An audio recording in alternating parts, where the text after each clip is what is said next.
एक बार एक बूढ़ा सड़क पर चला जा रहा था। चलते चलते रात को अंधेरा हो गया। अब रात हो गई है, मुझे किसी के यहाँ पर रात बितानी होगी। चलो कोई घर देखता हूँ रात बिताने के लिए। चलते चलते एक बड़ा सा घर दिखा। चलो इसी घर में रात बिताने के लिए पनाह मांगता हूँ। और यह सोचकर बूढ़े ने उस घर का दरवाजा खटखटाया। थोड़ी देर बाद एक धनी औरत ने दरवाजा खोला और कहा, क्या है? क्या चाहिए तुमको? इतनी रात को कोई और घर नहीं मिला तुमको दरवाजा खटखटाने के लिए? क्या आप मुझे रात बिताने के लिए जगह दे देंगी तो आपकी बहुत कृपा होगी। सुबह होते ही मैं चला जाऊंगा। आगे बढ़ो, यहाँ कुछ नहीं है तुम्हारे लिए। जाने कहाँ कहाँ से चले आते हैं। उस घमंडी औरत ने बूढ़े बाबा को वहां से भगा दिया। यह सुनकर बूढ़ा बाबा वहां से आगे की ओर चल दिया। जितना बड़ा घर उतना ही छोटा दिल रहता है। चलो और किसी घर में पूछता हूँ, शायद रात बिताने की पनाह मिल जाए। थोड़ा आगे चलकर बाबा को किसी गरीब का छोटा सा घर दिखाई दिया। बाबा ने दरवाजा खटखटाया और वहां भी बड़े विनम्रता से कहा, भले लोगों, मुझे अपने घर में एक रात के लिए पनाह दे दो। सुबह होते ही मैं चला जाऊंगा। तभी अंदर से आवाज आई, बाबा अंदर चले आओ, अंदर आ जाइए बाबा। बाबा के अंदर पहुंचने पर घर की मालकिन ने कहा, बाबा तुम आराम से निश्चिंत होकर हमारे घर में रात बिता सकते हो, मगर यहाँ जगह की थोड़ी कमी है और बच्चों का शोरगुल भी बहुत है। आपको थोड़ी परेशानी हो सकती है। बूढ़े अजनबी ने घर के अंदर देखा। सचमुच उस घर में बहुत गरीबी थी। वहां उसे बच्चे दिखाई दिए, फटे हाल थे। तन ढकने के लिए ठीक से कपड़े भी नहीं थे। बाबा को तरस आ गया और बूढ़े बाबा ने कहा, तुम्हारे बच्चे फटे हाल क्यों हैं? इनके पिता नहीं दिख रहे हैं। क्या करूं बाबा, मेरे पति का देश की रक्षा में लड़ाई के दौरान देहांत हो चुका है और बच्चों के पालन पोषण का भार मुझे अकेले ही उठाना पड़ रहा है।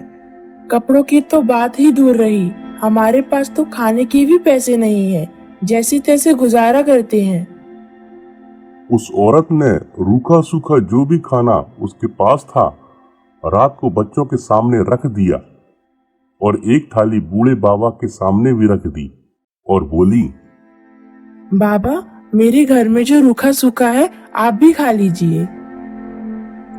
नहीं बेटा, मुझे भूख नहीं है। मैंने अभी अभी थोड़ी देर पहले ही खाना खाया है। लो बच्चों, ये फल खाओ। उसके बाद बूढ़ा बाबा वहीं पर सो गया। सुबह हुई तो बाबा उठा और उसने घर की मालकिन से कहा, बेटा तुम्हारा बहुत बहुत शुक्रिया जो तुमने मुझे रात काटने के लिए अपने घर में पनाह दी हूँ। बेटा तुम जो काम आज सुबह शुरू करोगी शाम तक उसे ही करती रहोगी। यह कहकर बाबा वहां से चल दिया। वह औरत उस अजनबी बूढ़े के इन शब्दों का अर्थ नहीं समझी और सोचने लगी, बूढ़े बाबा ने ऐसा क्यों कहा कि आज सुबह जो काम तुम शुरू करोगी वह काम तुम शाम तक उसे ही करती रहोगी। अरे छोड़ो, मैं ये सब क्या सोचकर समय बर्बाद कर रही हूँ। मुझे आज यह सोचना है कि मैं आज अपने बच्चों का पेट कैसे भरूंगी। डिब्बे में देखती हूँ कि उसमें कितने पैसे बचे हैं जिससे आज का राशन ला सकूं।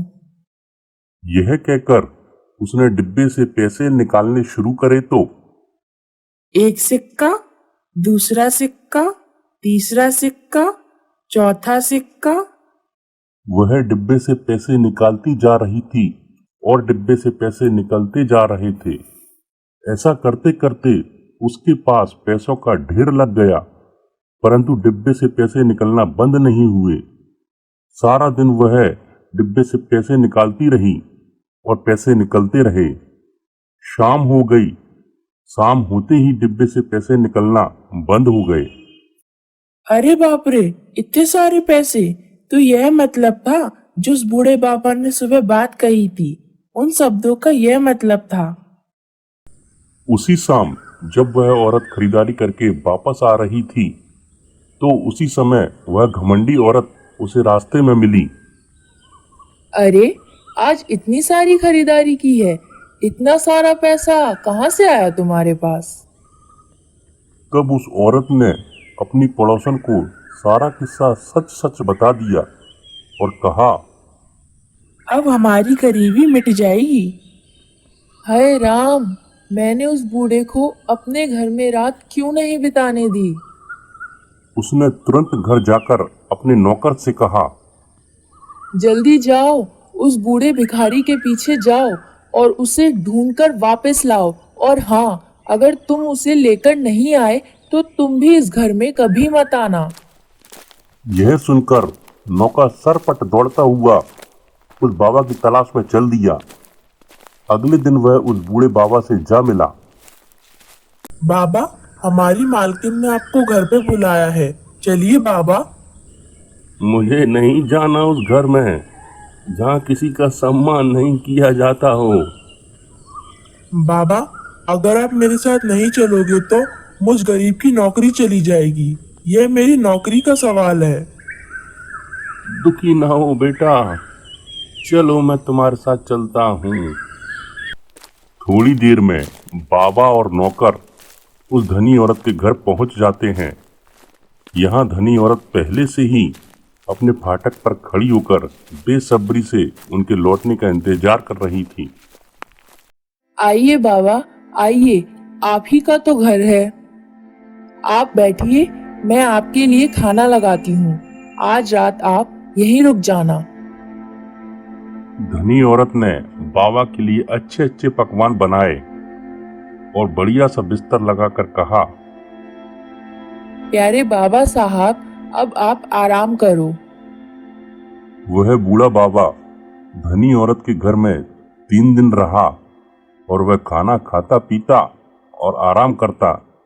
धनी औरत उसे खाने पीने को देती रहती और मीठी मीठी बातें करती रहती और मन ही मन सोचती, ना जाने ये बुड्ढा खूसट कब यहाँ से जाएगा।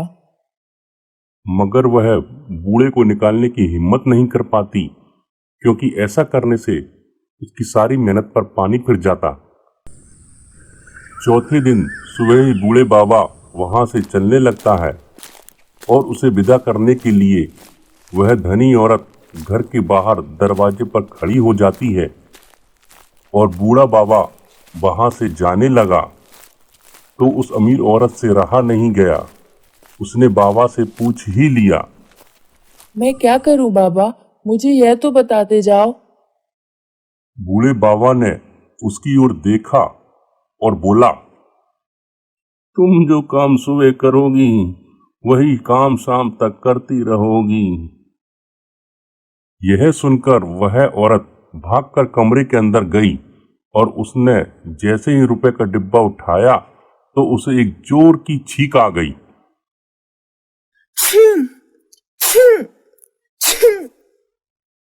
वह धनी औरत सूर्यास्त होने तक चीखती ही रही।